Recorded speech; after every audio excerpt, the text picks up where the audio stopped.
What's up, YouTube? Welcome back to the channel. While you in here, hit that like, comment, subscribe, notification bell so you can be notified every time Her Takes uploads a new video. Let's jump into this situation. Now, Stephen A. Smith and Bron James are beefing. Stephen A. Smith seems to have finally rattled the king. Now, Bron's been going through media scrutiny since he was 18 years old. Since he stepped into the league back in 2003, he's been going through media scrutiny and has handled it quite well. He really, really has. I've not seen a player keep the poise that he's had and for so long as this man had. An athlete, not just NBA, an athlete, period. He's been under the microscope. He's had some of the top analysts at his throat for years. And he's kept his composure. I've never heard tell of him confronting any of them. Never. Now, I could be wrong if I am. Let me know down in the comments. When this took place, I had to go back and just listen to again, because I heard him the first time.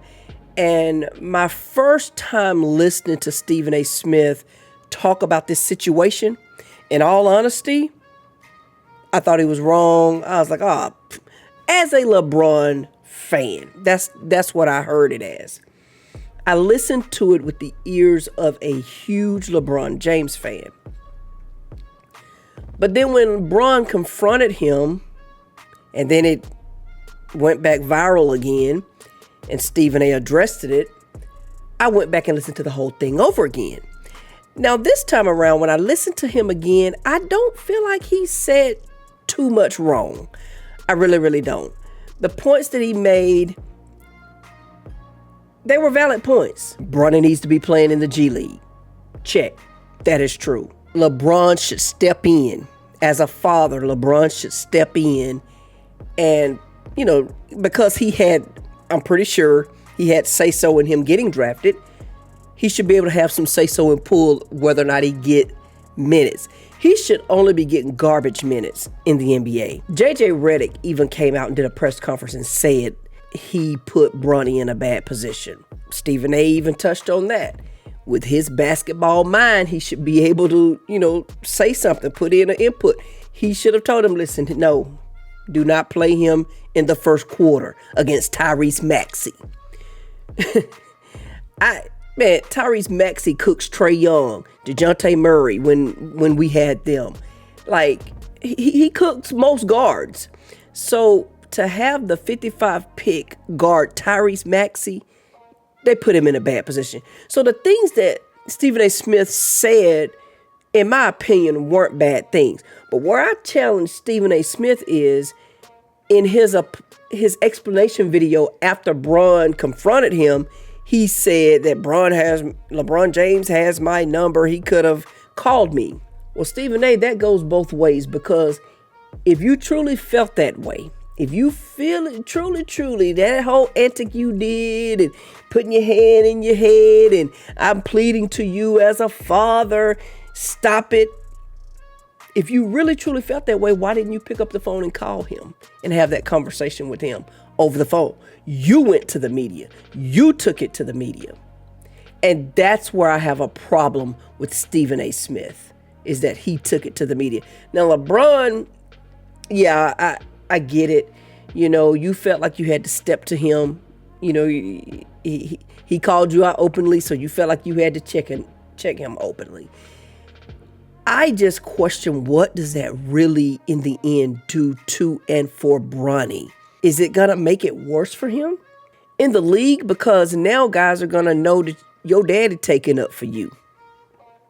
How is that going to make him feel? As he, even in the G League, you go down in the G League, if somebody hard foul him, they may throw little cracks at him, try to get in his head about his daddy taking up for him. That's where I feel like Bron, even as a father, like, come on, man, I don't agree with it. Surprisingly, as a Bron fan, I don't agree with what he did.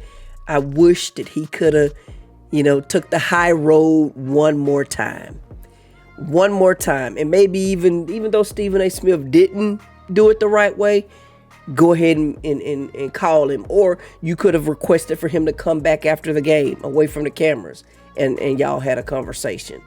But it just, to me, is getting blown, and it could have been prevented from both sides. I just hate to see two brothers go at it like this.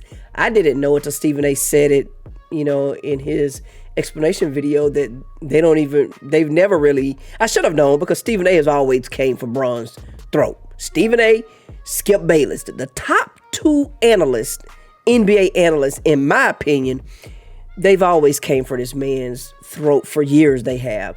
So, maybe it stemmed from that. Bron just had enough. He was like, oh, hell no. I done had to put up with it for 22 years. We're not finna start this with my son.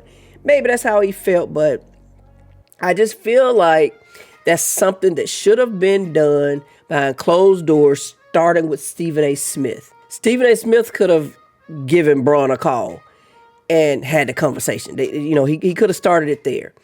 But, my confusion, though, and I know it's because of the LeBron James names, which is, again, why LeBron had to address it, I guess.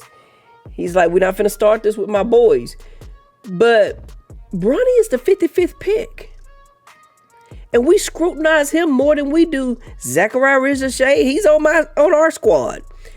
Alex Sarr, the first round draft picks.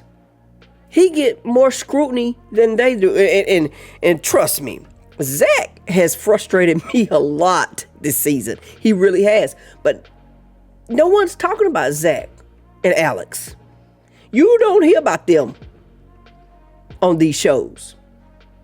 So for them to be number one, number two draft pick, you think that those would be the ones that they're criticizing.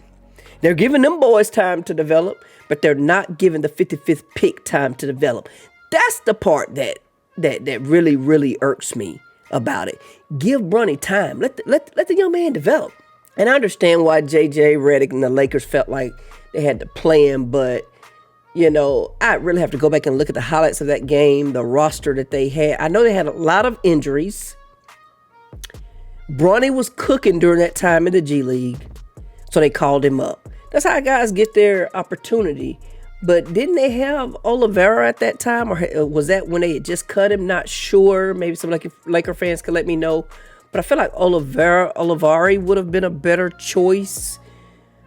He seems to have a little more confidence. And it could be because, his daddy ain't LeBron James. He don't have that big of a weight on his shoulder.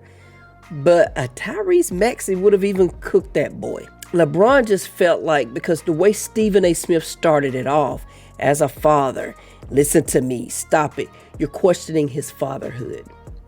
At that point, you're questioning his fatherhood, and that's why Stephen A. Smith understood, hey, he didn't come to me as an all-star NBA superstar. He came to me as a father, and he really, really did. And, I don't give him a pass. Yes, I'm a LeBron fan.